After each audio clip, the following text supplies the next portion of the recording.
Hello friends, welcome back to my channel. আমি সুনিতা। আমার নতুন ব্লগে তোমাদের জানাই সবাইকে স্বাগত। আর এখন থেকে আমি আমার ব্লগটা স্টার্ট করছি, তোমরা ব্লগটা কন্টিনিউ দেখতে থেকো।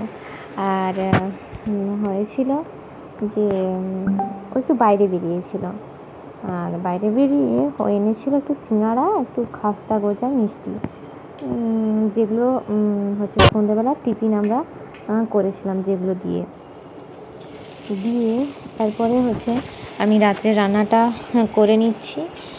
রাত্রে রান্না করেছিলাম ডাল, কুমড়ো আলু তরকারি আর মাছের একটা তরকারি হয়েছিল। আর একটা কথা হলো এই যে মানুষ যখন আঘাত পায় না, তখনই মানুষ ভাবে হয়তো সে কিছু না কিছু করবে। সেরকমই আমিও যখনই আঘাত পেলাম তখন ভাবলাম যে কিছু না কিছু করব, দিয়ে মনস্থির করলাম। তারপরে যখন কিছু হয়ে গেল, সেটা মিটে গেল, তারপরে খুব একটা হয় না যে সবাই হয়তো খারাপ ভাববে। আর ইউটিউব ভিডিও করা হয়তো সবাই খুব বাজেভাবে করবে, কিন্তু না, বুঝতে পারলাম যে নিজের জীবনটাই তো নিজেকে চালাতে হবে। অপরকে কি বললো, অপরের কথায় কান না দিয়ে আমার মনে হয় মানুষ তার নিজের জীবনের দিকে ফোকাস দেওয়া উচিত।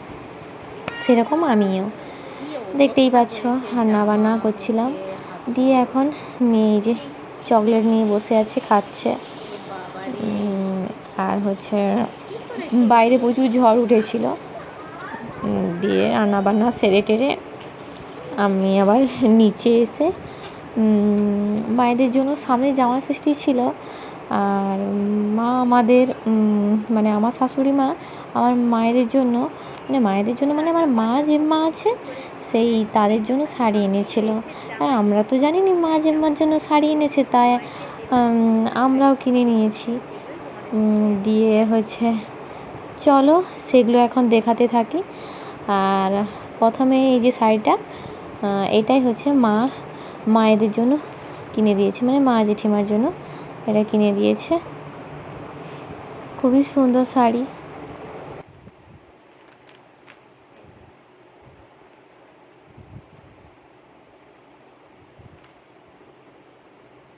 তবে শাড়ির আমি কিছু বুঝি না, বিশেষ কিছুই বুঝি না।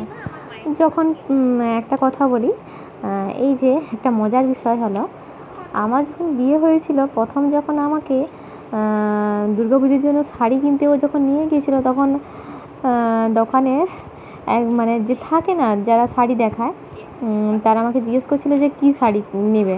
দিয়ে আমি কিছু নামই বলতে পারছি না। দিয়ে ও তো তারপরে ওকে বললাম যে কী শাড়ি দেখাবে, দিয়ে বলতে ওই তখন নাম বললো। আমি তেমন বিশেষ কিছু জানি না। এই একটা ছাপা শাড়িও কিনেছে এটা দেওয়ার জন্য। দিয়ে আমারও কালারটা খুবই ভালো লেগেছে। ছাপা শাড়ি পরে মানুষের একটা যাকে বলে স্বস্তি, সেরকমই। আর তিনির জন্য বলেছিলাম যে দুটো ড্রেস আনতে। ড্রেস তো মেয়েদের মানে ছোটো ছেলে মেয়েদের যতই থাকুক না কেন, বাবা মা তো ওই আর হচ্ছে কিছু না ওদের না দিয়ে আমরা ঠিক একটা করি না, মানে আমরা পরতে আমাদের যেমন কেমন একটা লাগে। দিয়ে আমার মেয়েটার জন্য বললাম যে দুটো জামা আনতে। তবে জামাগুলো সত্যি খুবই সুন্দর ছিল, যেন মনে হচ্ছে আমিই পরে নিই। খুব সফট যাকে বলে, সেরকমই। আর তিনি এই দেখো খাটে উঠে যা তা করে যাচ্ছে, কিছুতেই আমাকে ভিডিও করতে দেবে না। আর ওকে নিয়েই এখন আমার মানে ব্লগ করা। ও তো আমার পাশেই সব সময় থাকে। আর হচ্ছে বাড়ির অন্যান্য মেম্বার আছে, যদিও খুব একটা কেউ করে না। আর হচ্ছে এরপরে হচ্ছে আমরা যে শাড়িগুলো কিনেছি, চলো সেগুলো দেখায়।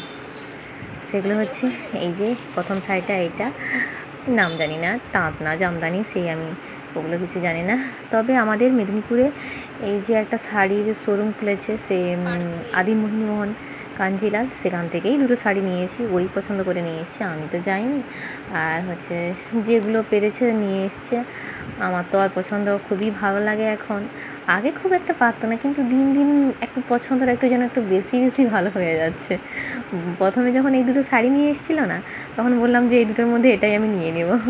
তো বলে না না, মায়েদের জন্য নিয়ে এসেছি, নিয়ে দিয়ে দাও, পরে তখন তোমাকে দেবো। দিয়ে এটা নিয়েছি আর একটা শাড়ি নিয়েছি। আর তোমরা যদি আমার ব্লগ পছন্দ করো বলবে, তাহলে আমি একটু সাহস পাবো ব্লগ দিতে। আর হচ্ছে সবাই আমাকে একটু সাপোর্ট করো, আর যাতে আমি এগিয়ে যেতে পারি। আর সবাইকে সাপোর্ট করলেই তো একজন মানুষ তো উঠে দাঁড়াবে। কোনো মানুষ তো নিজে নিজে ইয়ে করে পারবে না। হ্যাঁ, পরিশ্রম করতে হবে তখন সেই মানুষটাকে, মানে পরিশ্রমটা আমাদেরকে করতে হবে। ভিডিওটা দেখে যদি ভালো লাগে তাহলে তোমরা একটা লাইক দিও আর একটু সাবস্ক্রাইব করে দিও, না হলে তোমরা এড়িয়ে যেতে পারো। দিয়ে দেখতে থাকো যে এই শাড়িটা, তারপরে ব্যাকগ্রাউন্ড করে এই শাড়িগুলো হচ্ছে একটু দেখিয়ে দিচ্ছি। এটা প্রথমে দেখিয়েছি, তারপরে আরেকটা শাড়ি, এটা হচ্ছে কিছুটা পার্পল কালার, আর এটা স্কাই কালার আছে। ঠিক আছে, ওকে, বাই বাই।